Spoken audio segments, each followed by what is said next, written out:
اس خدا پر بھروسہ کرو جو نافرمانی کے باوجود تیرا رزق بند نہیں کرتا۔ ظالموں کے ساتھ رہنا بھی بذات خود ایک جرم ہے۔ جس نے اپنی ماں کا پیر چوما گویا اس نے جنت کے چوکٹ کو بوسہ دیا۔ مومن وہ نہیں جس کی محفل پاک ہو، بلکہ مومن وہ ہے جس کی تنہائی پاک ہو۔ میں موت کو سعادت اور ظالموں کے ساتھ زندگی کو اذیت سمجھتا ہوں۔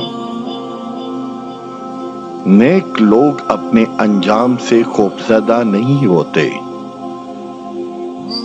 اگر تمہیں دنیا میں کبھی غم ملے تو گھبرانا مت، میرے غم کو یاد کر لینا، تمہارے غموں کا وزن ہلکا ہو جائے گا۔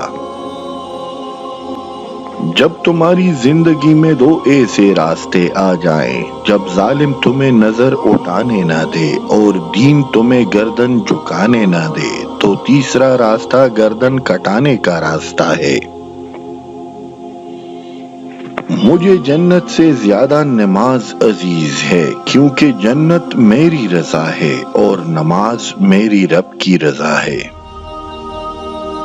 اگر دنیا میں انقلاب لانا چاہتے ہو تو تہذیب نفس کا آغاز خود سے کرو، دنیا خود بخود بدل جائے گی۔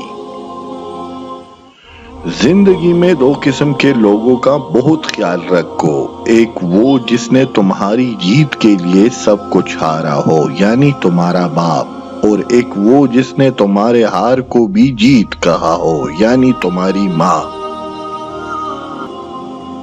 زندگی کا کوئی اعتبار نہیں، جس قدر ممکن ہو دوسروں کے کام آؤ۔ میری جنگ فقط یزید سے نہیں ہے، بلکہ ہر اس شخص سے ہے جس کا یزیدی کردار ہے۔